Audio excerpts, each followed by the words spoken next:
Tôi nói tôi là Phước Nguyễn, tôi là 26 tuổi, đi từ Việt Nam tới Oregon, giờ đi học ở trường học, chưa đi làm được.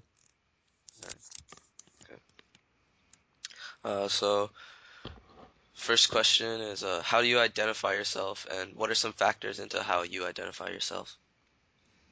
Tại vì tôi sinh ở Việt Nam á, tôi nghĩ là Việt Nam nhiều hơn, mà khi nào mới qua Mỹ á, bắt buộc phải thành American citizen á, thì giờ là suy nghĩ tôi là Vietnamese American. Khi nào suy nghĩ là tôi là ai á, là nghĩ sinh ở đâu trước á, và ở đâu lâu, chưa ở nước Mỹ lâu á, mà từ từ chắc thấy sẽ thành nhiều nước Mỹ nhiều hơn. So number two, if you are an immigrant, do you feel the way you identify yourself has changed over the years? Có đổi, tại vì khi nào qua nước Mỹ á, tôi thích nước Mỹ nhiều hơn, tại vì ở ở đây á là có được có đời sướng hơn á, là cái đời dễ hơn Việt Nam, thì chắc nghĩ lâu lâu từ từ giờ qua á là sẽ quen thành người Mỹ hơn Việt Nam. Do you think that your culture is accepted in this country? Ở trong nhiều khu trên nước Mỹ là tao không có chuyện người Việt Nam được á, mà ở trong California thì ta dễ chịu hơn, nghĩ chắc từ từ là trong nước Mỹ ta ta chịu người Việt Nam hơn. So, do you feel proud of your culture? What experiences have helped you feel proud?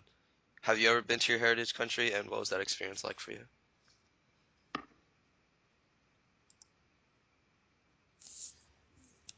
Tại vì tôi sinh ở Việt Nam á, tôi ở từ nhỏ lớn giờ á, rồi tôi cũng cũng thích ở Việt Nam á, mà không có bằng ở trong nước Mỹ.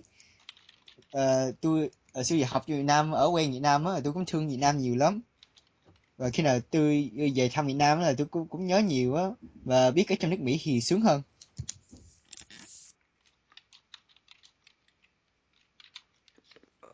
Do you have relatives that live outside of the United States? Has this relationship helped you to stay in touch with your culture?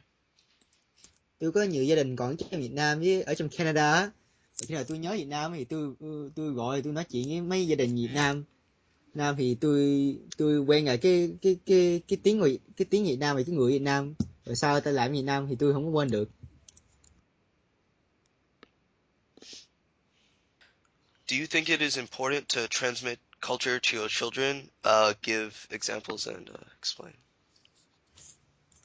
Suy nghĩ là tốt, phải biết cho mấy đứa là đi từ Việt Nam tới qua đi á, tại vì cái da của mình, rồi cái hồi xưa của mình là mình đi từ nước đó, mình không có đổi được, thì mai mốt khi mà mấy đứa lớn á, nó phải biết sao nó nhìn vậy, rồi từ nó đi ra đâu tới giờ. What does being proud of your roots mean to you?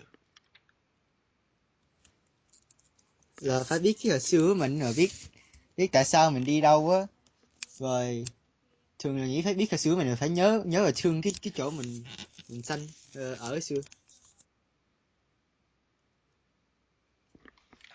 Are you happy with the way different culture groups are treated in the US?